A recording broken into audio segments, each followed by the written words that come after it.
Hi there, everybody. Thank you for joining the Mysterious Bookshop this evening for this virtual event. We are so thrilled to be hosting Nev March and Jamie Harrison. Nev will be chatting about her new book, The Silversmith's Puzzle, and we recently had Jamie here at the Mysterious Bookshop to celebrate and to receive signed copies of The Riverview. So thank you for tuning in. I hope you enjoy the conversation. I'll be back about in a half an hour or so, but here are Nev March and Jamie Harrison. Enjoy, everybody. Thank you. Hello, and welcome. Hello, everybody. Well, I want to just jump right in and say we're here to celebrate Nev's Silversmith's Puzzle, and I love this book. I think it's her best yet.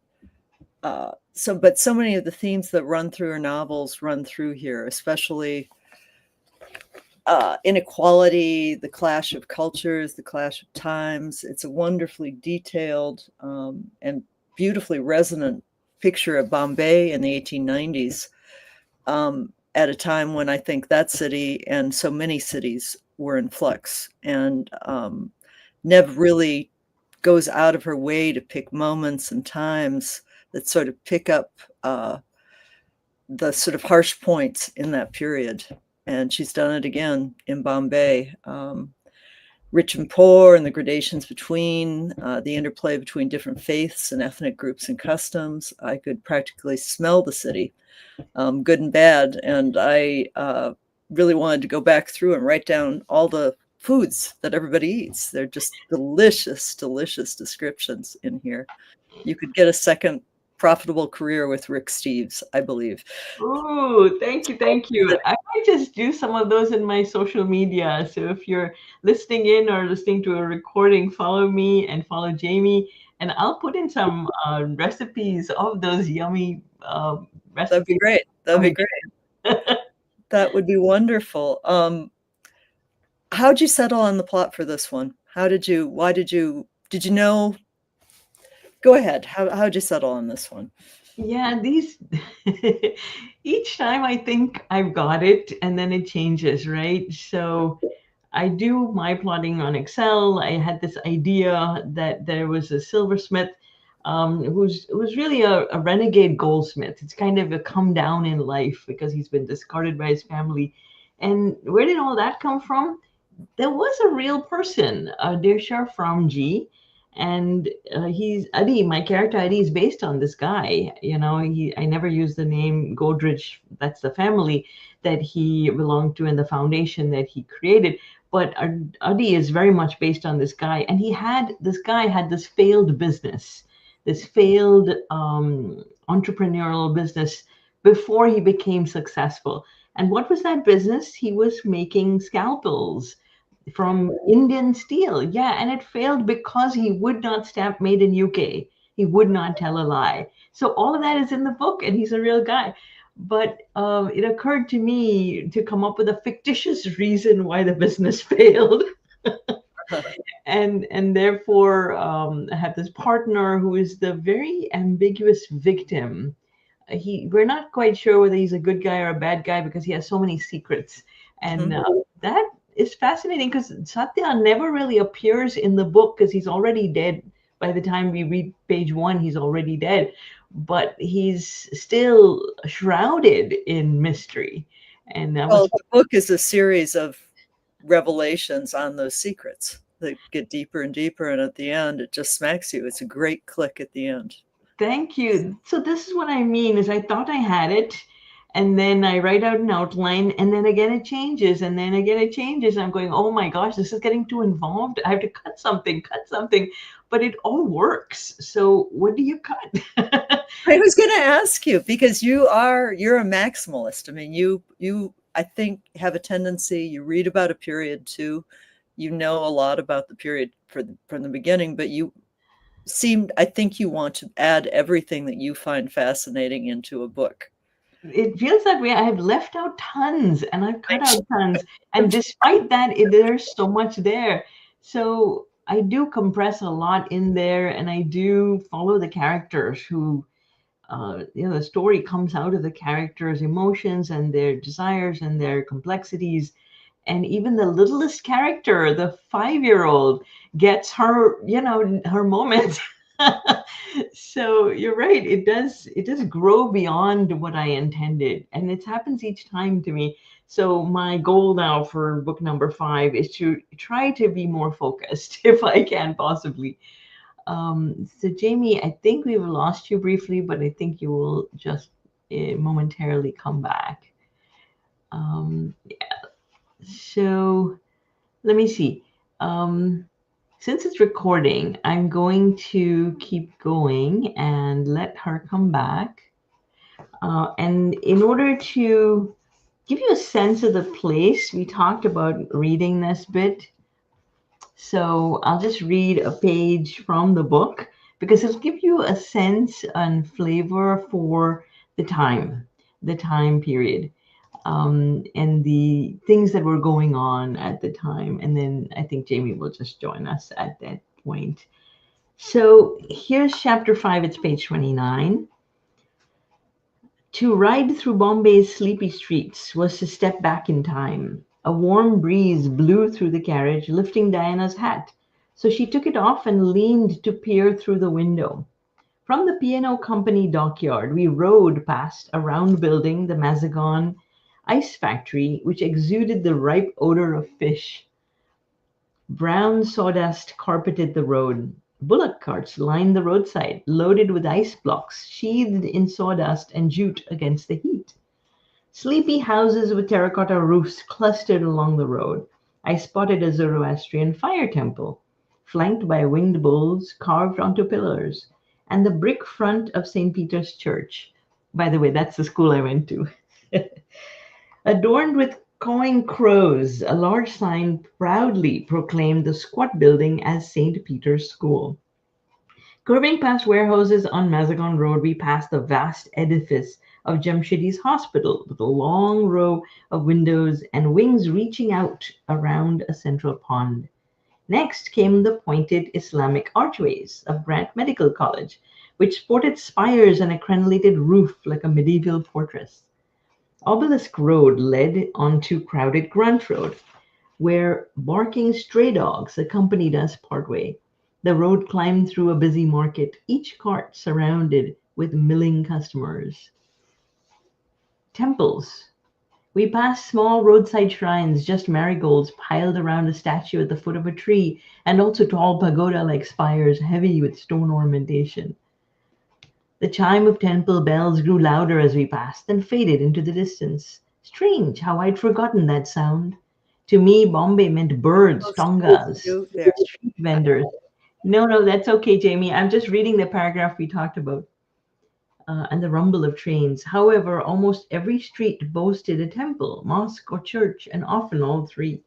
At Fairbridge, we crossed Tardio Road, running north to Blacktown, as it was called. The street was clogged with hen carts laden with gunny sacks or produce and cyclists of all ages. Diana pointed out a pair of young women industriously pedaling in divided skirts. Once through, my spirits rose as we clipped past swaying carts and sweating boys plying bicycle rickshaws. At last, we rode to Malabar Hill along a coastal road, lined with palm trees which bent and swished in the tropical breeze as though greeting us with a lazy wave. Ramji Mansion was draped in dapple shade under a canopy of gulmohar trees. Pink bougainvillea danced in the warm, fragrant breeze. As our carriage neared, Barjor and Mrs. Ramji hurried down the great sweep of stairs. So, Jamie, I was just reading that paragraph we had identified about the entry, the first glimpse we get of Bombay. Which is a beautifully written piece. Thank you. Did you, I get the sense that you really couldn't wait to bring them back to Bombay, Jim and Diana. Had you planned I know you say it's hard to plan. I mean, I know you try, as you say on Excel, to plan out each book, but did you plan out the series in general? Did you think? No, I did not. I wrote Murder in Old Bombay, which was going to be just one book. Right. And then the publisher said, well, you could do more. And Diana wanted her say because she didn't get her say in the first book. So then came Peril at the Exposition. That was the second, which takes them outside of India. So that was the second. And I loved the covers. They did these beautiful colored covers. This is the actual World's Fair, and it's the electricity building lit from within. So they colorized pictures. Of course, book 3 is Spanish Diplomat's Secret, and they're on a ship. So I took some real risks there, trying to shrink my landscape down to the size of a teacup. It's a locked room puzzle. It's a locked room mystery. Yeah, you have fun with that.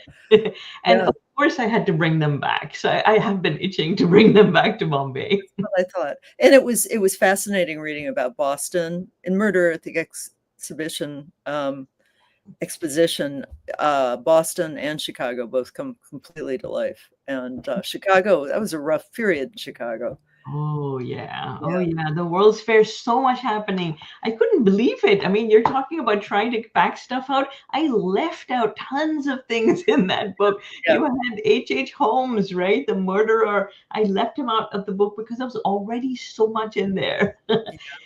Anarchists and the World's Fair and the Parliament of World Religions, and too much actually.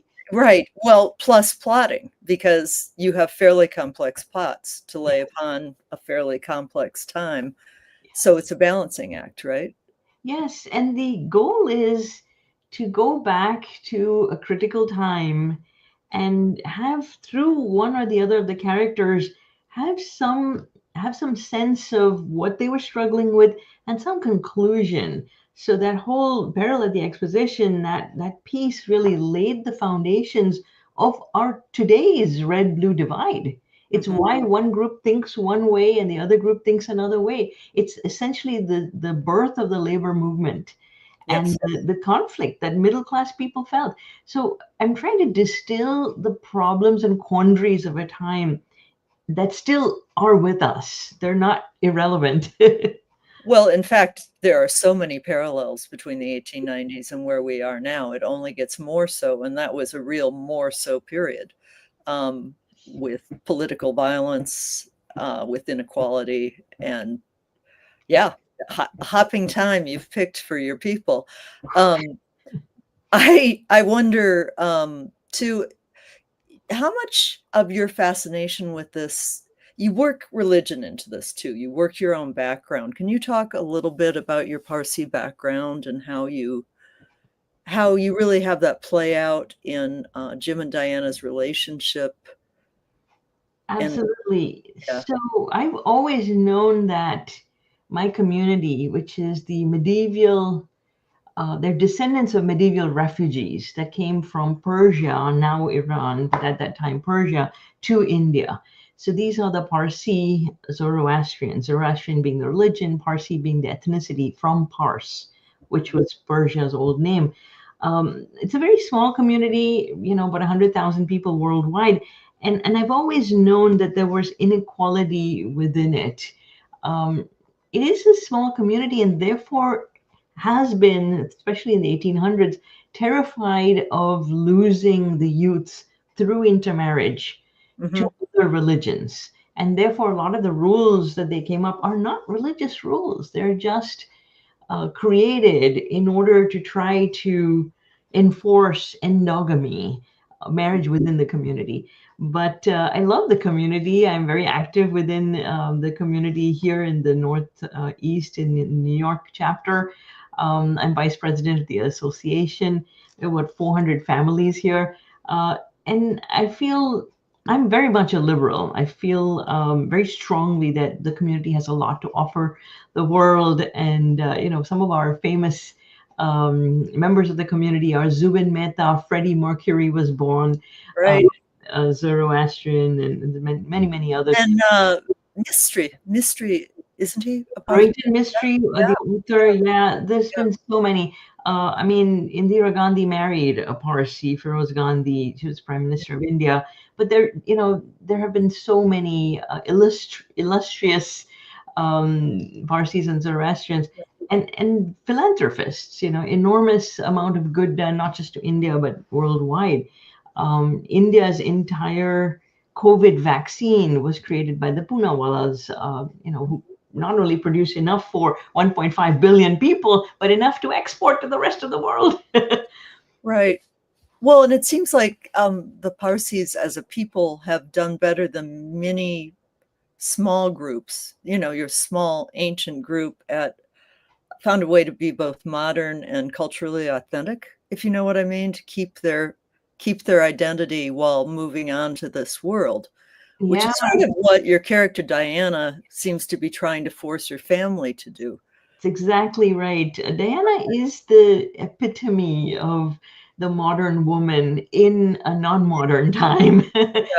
So she struggles with things that I think all women struggle with today. You know, the gender norms, even though we think we are so far advanced, you still have people that will gloss over what a woman says and pay attention to what a man says just Yes, because of our voices being different. Like, why? But right. it's ingrained, and Diana Yeah. struggles with that. So Man's yes, she is very much, represents the naughty and you know, it's going out again. yeah. Sorry, did I lose you, Jamie?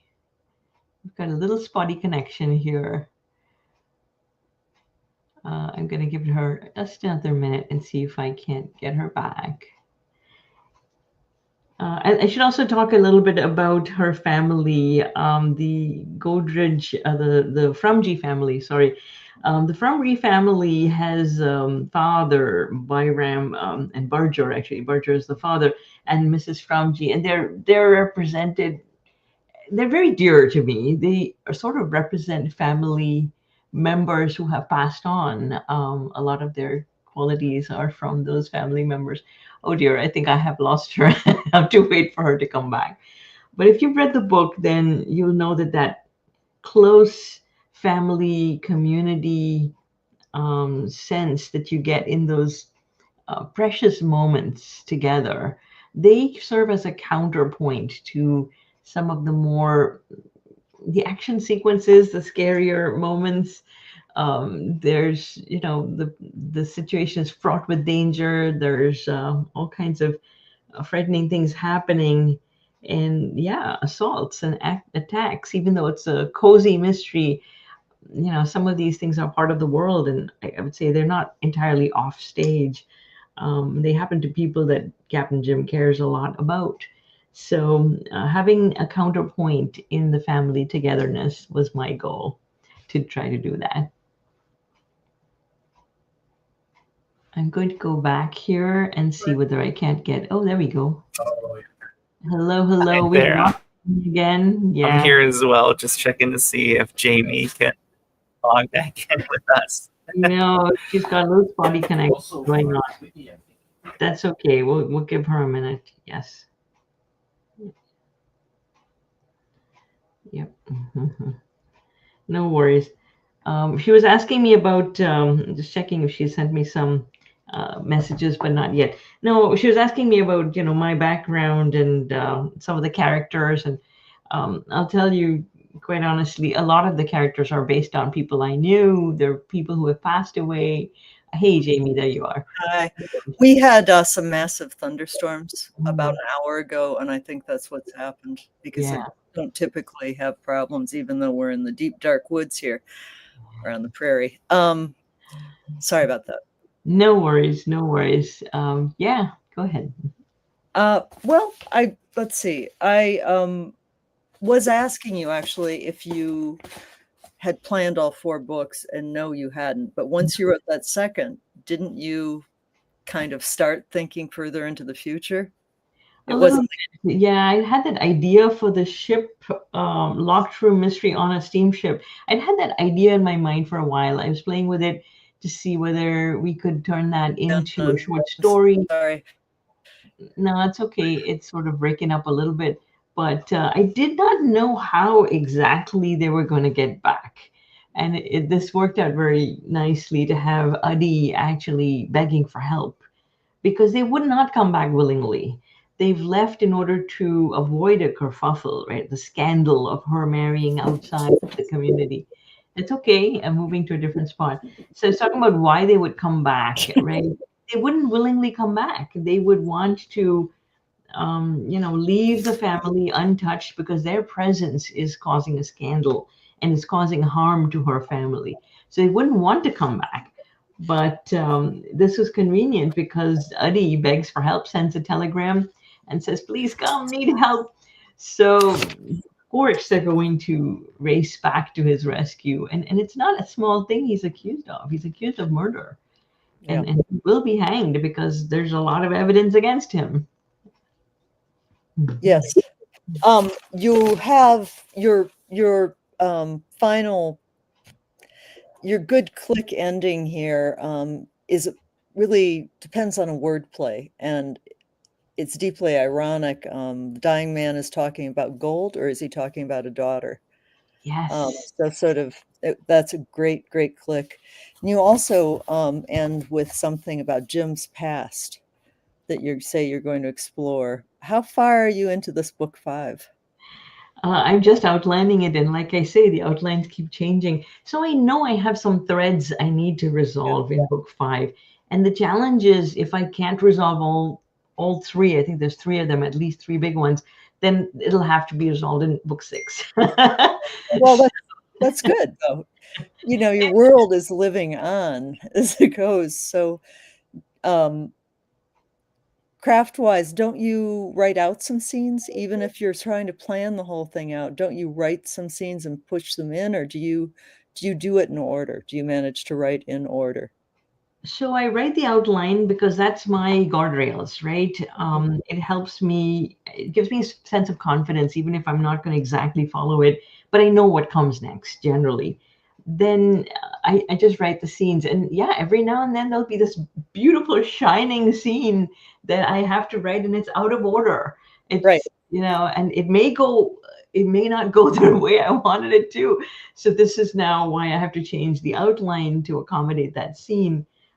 There's sometimes just a line of dialogue that it fits so well that it changes my outline completely, but it means so much and it's so heavy that I have to incorporate it.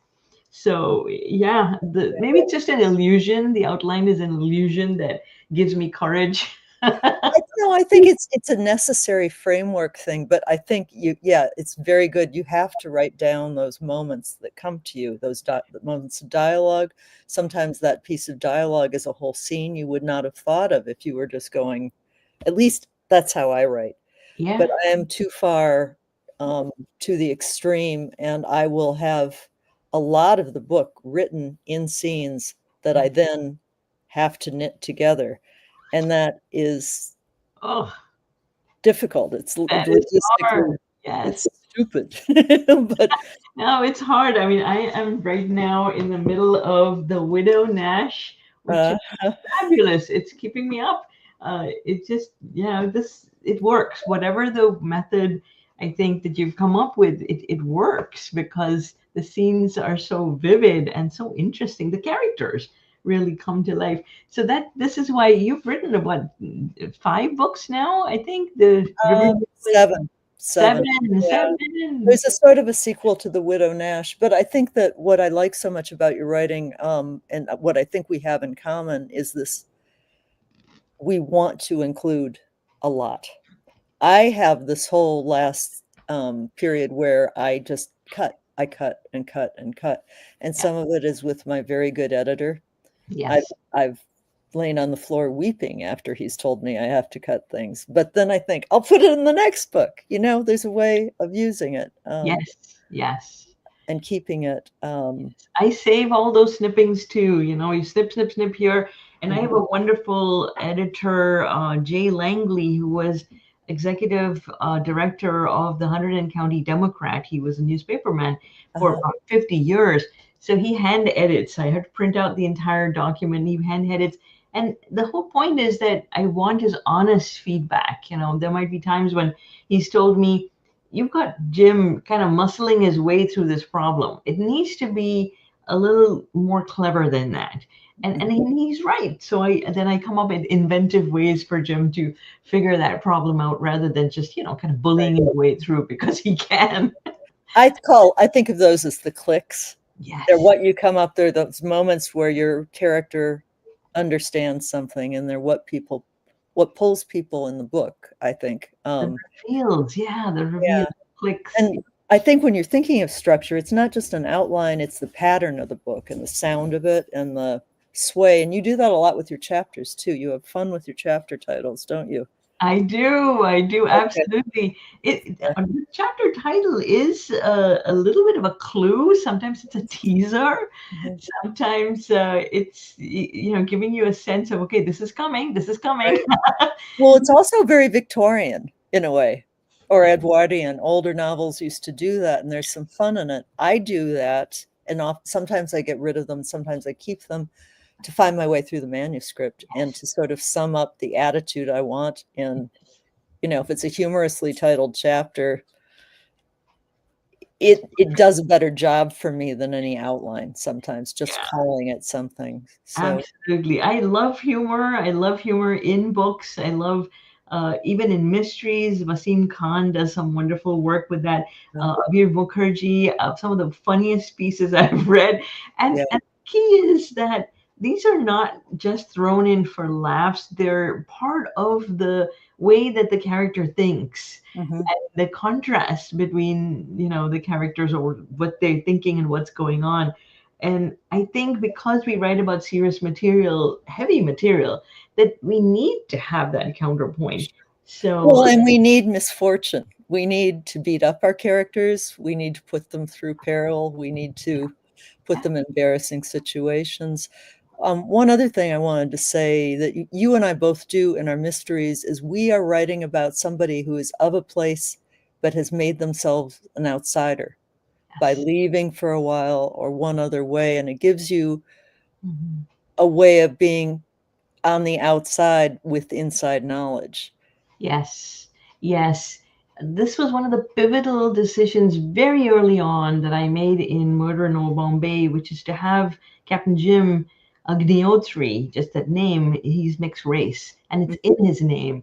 And that allows him to have inside knowledge of both communities, but still not really belong to either. And so the entire series is Jim's search for belonging, really, if you want to put it that way. It also uncovers a lot of other aspects of, here's a Victorian male with a very, very traditional lens, and he's experiencing the realities of the world and realizing, that's not right. That's not fair.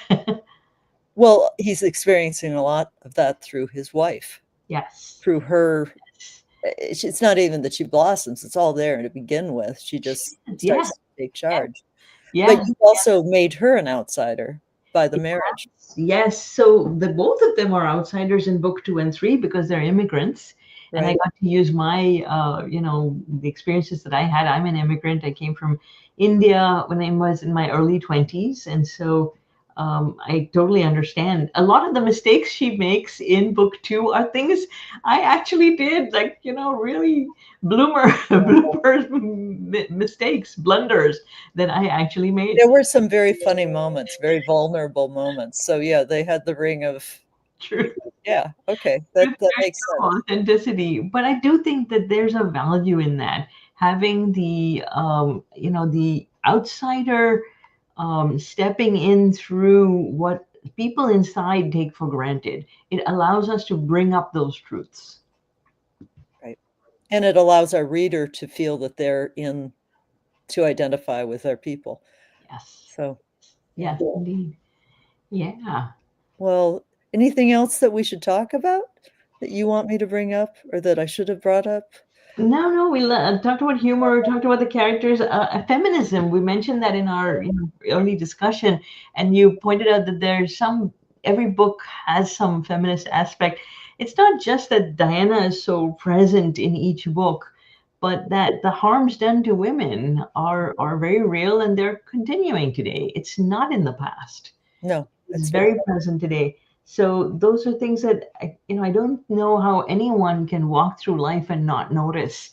And the fact that they are persistent and prevalent means that, we have to keep speaking about these things. Well, you do the job of noticing very, very well, all sorts of things, hard things and lovely, grace notes. So thanks. This has been great. It's good to see you again, Nev.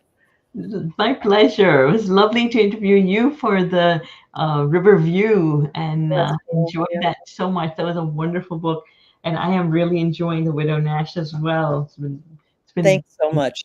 Thank you. Thanks. So we'll go back to the Mysterious Bookshop. Were there? Thank you to everyone who joined us, and thank you to Nev. Yes, we have signed copies of the Silversmith's Puzzle. We also have signed copies of the River View. So both available through our website and in the shop. Thank you again to Nev, and thank you again to Jamie. We're big fans of both of yours around here, and I know all of these folks watching are too. Make sure you're in touch if you want signed copies of either of these books, and we'll hope to host both of you again soon. Thank you both so much. Thanks so much. Oh, Thanks. thank you. It's been a Good pleasure. to see you. Bye-bye. Thanks, Jamie. Take care. Bye. Bye.